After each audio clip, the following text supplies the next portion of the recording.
Okay, let's take it from the top.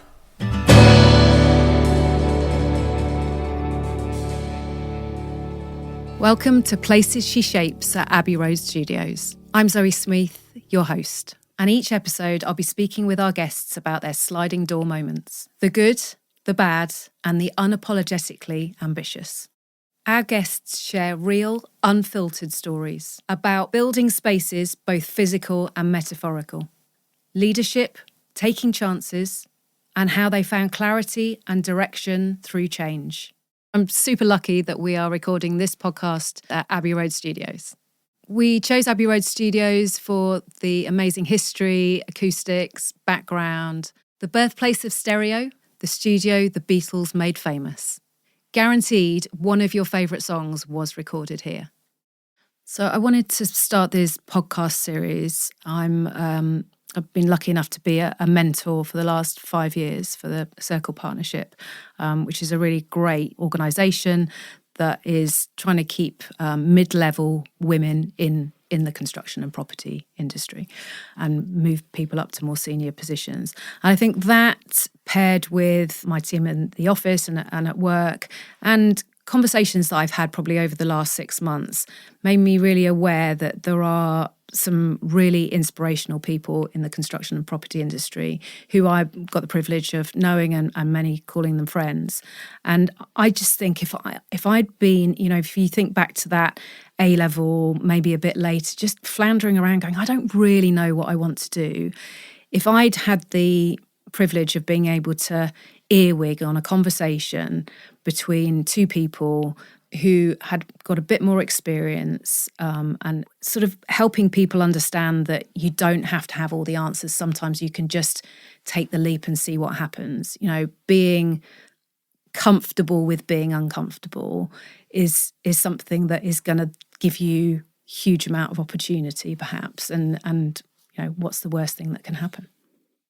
I think my relationship with failure is interesting because the school system is so academic, and I failed every single exam, every single test until I got to my sort of GCSEs at 16, A levels, which I scraped, but because I worked my arse off basically, and they didn't come naturally. Fortunately, my school career was good because I had lovely friends. I was good at sport. I liked all the other bits of it. But if you base it on a pass and fail, then I failed at most things. But I was lucky because I played sport and so I enjoyed that bit. So it worked. But I always think, God, if I hadn't been sporty and I failed all my tests, that would have been that would have been really hard. So I'm not fussed about failing. I'm absolutely okay with it because if I haven't failed, then it means I haven't tried hard enough at something. So I would much rather try and fail than not to try, which I know is an absolute cliche. But yeah, what's the worst that can happen is kind of my theory on these things. I've done lots of failing and I'm still here, so it's all good. I think I was always quite organisational. I'm the oldest of 5. My parents probably just said I was bossy. But on the other hand, you could say that was managerial and leadership. It just depends on the way that you frame these things. So I was always hustling a little bit, so trying to get paid for babysitting of my siblings, which I don't think I ever achieved. I think if you ask them, did I take care of them, they won't remember the good bits, just the bits where we had to go to casualty with a flannel on the chin. But I think I always wanted to have my own money, which interestingly I can see in my son now. I always wanted to have my own money because money equals having a bit of freedom and independence. When I was about 10 or 11, I organised a fete in the village to raise money for some play equipment, I think, some playground equipment. So I had lots of jobs I think about 12 or 13, I did a paper round. So I did the Thursday night free paper, winter and summer, going around on a Thursday night, or I think sometimes I did it on a Friday morning. The papers got delivered to our house on a Thursday afternoon, so I did them when I got home from school on Thursday or the Friday morning. I did half and half.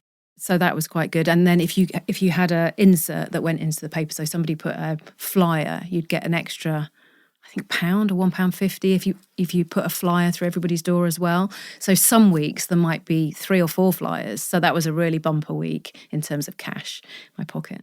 My next job was working in a coffee shop, which I had to cycle to near. It was a load of lakes.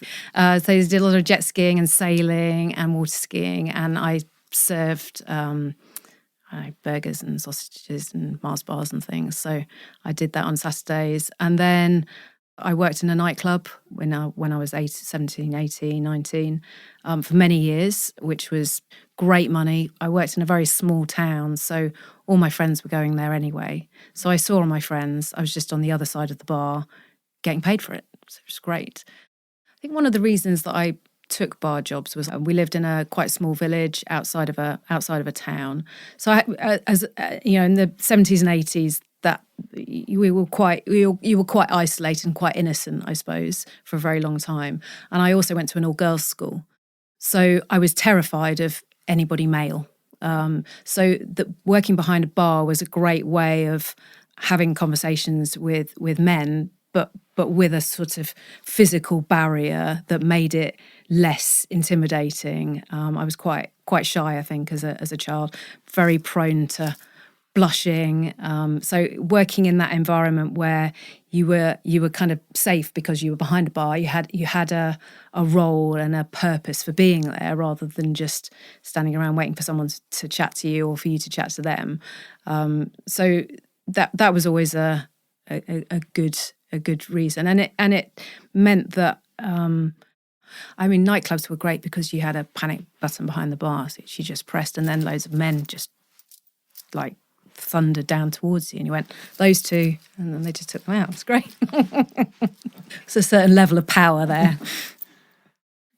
Later on I worked in pubs as well, and I did that shift, that sort of 10:30 in the morning till 7 o'clock at night shift. So between sort of 4 and 7 I worked on my own in this pub, and you'd have a millionaire come in, but then you'd have the bricklayer come in, and just all different walks of life, and being able to tailor your conversation towards all different types of people, I think, is quite a skill. And even now when I'm employing people, if they haven't done the kind of role where you're public facing, having to deal with all different types of people, I'm always a bit dubious about taking those kind of people on for a role within my organisation, because I need my team to be able to be left in a room with anybody and to be able to hold a conversation. It doesn't have to be a brilliant conversation, but just have the social niceties of when to say please and thank you and all those things, which I know is very basic and common sense, but it's really important when you're doing a client-facing role. After pubs, I went to university for a very short amount of time, and then I came out of that and I started working in the restaurant industry, which I did until my late 20s, and that involved opening new restaurants around the country, so mainly the Midlands and the north of England and Scotland, which I did with a team that ended up being very close friends for about 5 years. I was working around the country, so I was doing 6 days a week and very long hours, so starting at 9 in the morning and finishing at 11 o'clock at night, and then not leading a particularly healthy lifestyle, probably then going for a kebab and a drink and sleeping in a B&B. And I think I realised that it wasn't a sustainable career option for me. I enjoyed it. The options were to move to a more central support role, so HR or something, which didn't really interest me. So I decided to move into construction. And when I left the sort of catering, hospitality, restaurant industry, I took quite a substantial pay cut to go and work in construction. And as a side hustle, I went back and worked in some bars, and I had a Saturday morning job cooking in a restaurant. And I then started a bouncy castle business, like you do, with my boyfriend at the time, who had mainly because he had quite a big car, whereas I had a little 2-seater, so he couldn't get these bouncy castles in the back of my car. So we started this bouncy castle business, which I bought. I bought 3 bouncy castles of varying sizes, from quite small to fairly big, and sounds ridiculous now I say it. And you had to keep them dry, and they have a blower, and you obviously need extension and power to get them going.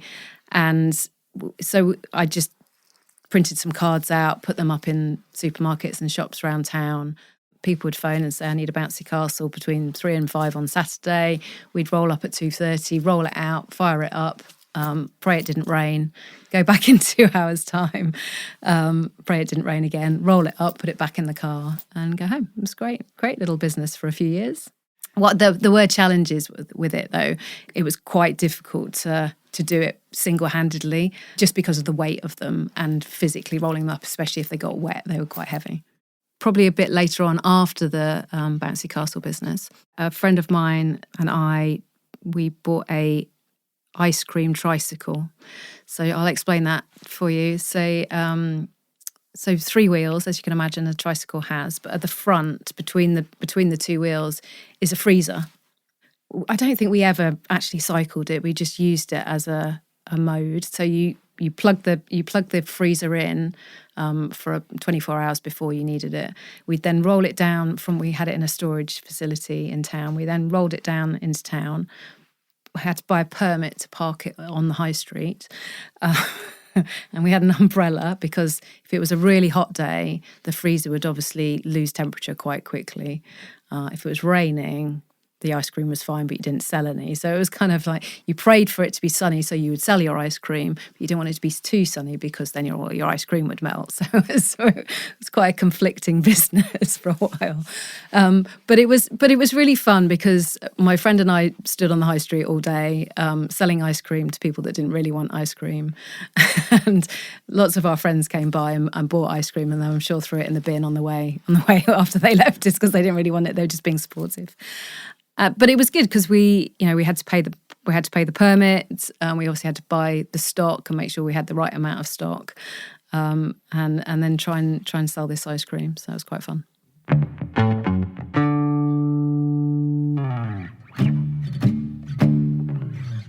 So I decided to move into construction. My dad at the time worked for a company that made modular buildings. And he'd always said to me, I think it would be a good career choice for you. And obviously you ignore your parents for a long period of time, don't you, before you take up their advice. So I phoned him and said, I think I'd like to do it. And he's like, okay, this is how much we're going to pay. And I was like, ooh. Fortunately, I just bought my first house, which was a 3-bedroom ex-council house. So I rented out two of the rooms to sort of keep the cash coming in, and took up a couple of jobs at the weekend. So it was just, I think, a recognition. I was 28 at the time, which then felt very, felt like this is a silly choice to make. I was on a good career path doing what I was doing, but I knew that it wasn't what I wanted to do for the next 40 years. So a choice had to be made. And I'm, looking back, I'm extremely pleased that I made that choice. But there were a lot of people that did question it at the time. I suppose people more around my age group that felt that 28 was old, which in hindsight seems ridiculous. But I remember somebody saying to me, well, surely you're just going to get married and have children and stay around here. And I was like, no, this is not what I'm going to be doing. So yeah, it was a choice. Sometimes you have to take a step backwards to go forwards, don't you? So I worked in essentially what was a factory manufacturing environment, and then moving these units onto site, which then became the construction part of it. So it was sort of manufacturing moving into construction. So it was a totally alien world to me, completely different. I was working in a predominantly male environment in a factory situation and in construction, and it was just learning all the new terminology. I went back to college on a day release to do a building studies qualification, which really helped. I've always tried to, whatever role I've done, I've always tried to run because I guess maybe because I didn't finish university, I've always tried to get a qualification for everything that I've done. So even when I was doing catering and hospitality in restaurants, if there was a course to do, I would always do the course just to sort of solidify what I'd learned in a practical way, in a sort of more theoretical way. So I did a day release course at a local regional college in building studies. And then I worked in various parts of the country in different manufacturing environments, which were then moving into construction. So I loved it. It was, I was outside, freezing cold a lot, going to look at sites, just learning a huge amount, and it all being I think it was the first time that I'd started to learn something that felt very practical and sensible and organised, and all those attributes that I'd always been told that I was good at, but had never had been directed in the right way, perhaps. And I started feeling like, actually, this is very sensible common sense to me. If we're going to take these 3 units from this manufacturing environment in the factory and move them onto site, and we're going to stick all these 3 units together, then we need something to stick them together with. And we need, a bit of carpet tile that's going to go between unit 1 and unit 2. It was just very logical, very practical. And people said, you're making a difference. We can see the result of what was previously not working particularly well is now working well because of what you're contributing to the process. So I think it was gratifying to finally find something that I was good at and that was actually making a difference to what I was doing. Okay, let's take it from the top. Thank you all so much for listening to this first episode. I'm so excited to launch this new series, and even more excited to talk to the amazing guests that we have lined up. I know that if you listen to Places She Shapes, you'll learn something from one of these thought leaders that you could possibly take into your working day or working week this week. We hope that you can join us.